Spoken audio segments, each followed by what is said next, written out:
সাদিয়ানরা আমার দেখলে বাসরের মতো শর্মায়।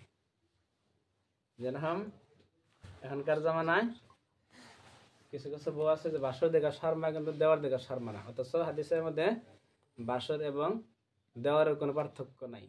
দলের সামনে চেহারা দেহানি, মুখ দেহানি গুনাহ, দলের দশজনের সামনেই পর্দা করে থাকা জরুরি। তো আমাগো সমাজে বা আমাগো দেশে গ্রামে এসে খালি বাসরের সম্মান করে, বাসরের দিকে পর্দা করে থাকে, কিন্তু দেওয়ারের দিকে পর্দা করে থাকে না। তো বাসরের দিকে পর্দা করা লাগবে যেরকম, দেওয়ারের দিকে সেমি পর্দা। তো কিছু কিছু সাদিয়ানরা আমার দেখলে বাসরের মতো ভাবেই আমার দিকে ফাঁক মিহি যায় বগলে। এখন আজকে একদিন বাজার নাকি দেখা হয়েছে, আমার দেখলে ফাঁক মিহি চাই থাকে।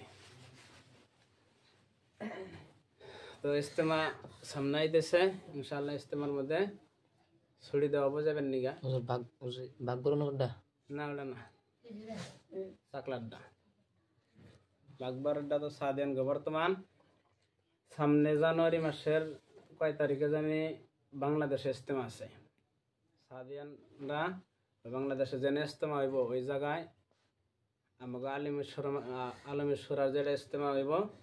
আর প্যান্ডেলে কাম করবা নিচ্ছে। যে বছরে কিছু হামলা করছে ছাত্রকে উপরে আর মানুষের উপরে, এই বছর কয়েকজনটা ডাইরেক্ট জব করছে, ডাইরেক্ট গরু জব করে।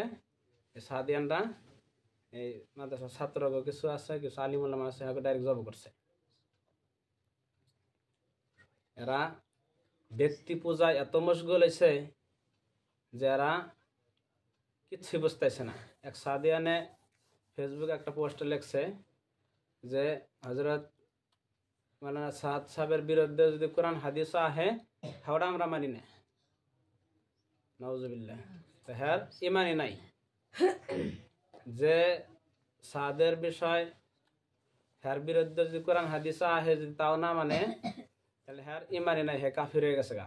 হ্যার নতুন করে মুসলমান হওয়া দরকার। এখনকার কিছু কিছু সাদিয়ানরা এরকম আছে যে সব কিছু বাদ দিয়ে হারে, কিন্তু সাদ সাহেবের পিছা বাদ দিয়ে না। কিছু কিছু আলিম আছে যে হার নাগে কিছু টেহার লোভে, কিছু পদের লোভে, হার নাগেও আছে কিছু। এই এলাকায় কিছু আছে যে না পদের লোভে পাত ছাড়া হার না। হয়তো এরকম এনা এলে আলিমুল আমাগর নাগে যদি আহে, তাহলে হাগো এরকম সম্মানও পাইবে না। কেন ভালো আলিম না, ভালো করে পড়া নেই মাদ্রাসায়, পড়ার সময় খালি ঘোরাফেরা করছে, ভালো করে পড়েও নাই। ওরা মূর্খের মধ্যে থাইকা হেরা তো আমার নিজের সম্মান বাজিয়ে রাখতেছে। যেহেতু এনা এলে এনে যেহেতু আলিম আমার মজলিস, এনে বড় বড় আলিম আছে, আলমেশ্বর নাকি সব আলিমই বেশিরভাগ, এর নাকি বড় বড় আলিম আছে। এনা এলে তার কোনো পদ পাইব না।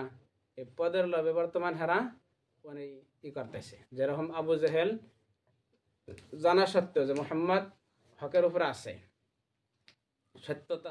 সত্যতার উপরে আছে, কিন্তু নিজের পদ হারাইব। নিজের পদ হারানির ভয়ে, যেরকম হে যদি ইসলাম কবুল করতো তাহলে আল্লাহ নবী সাল্লাল্লাহু আলাইহি সাল্লামরা কি করে নাকতো, মানান নাকতো। কিন্তু হে নিজের লিডারই হারিয়ে গেত গা।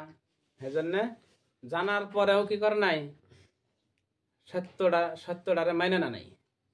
এখনকার কিছু কিছু আলিম উলামা এরকম আছে যে হেরাও জানতেছে যে মাওলানা সাদ সাহেব যেন ভাষণ দিতেছে, যে না কাম করতেছে ভুল কাম, কিন্তু হেরা নিজের পদ মর্যাদার জন্য পদ হারাইব দেখা, লিডারই হারাইব দেখা বর্তমান হেরা পিছাস কি করা হারতেছে না, ছাড় দিয়ে হারতেছে না।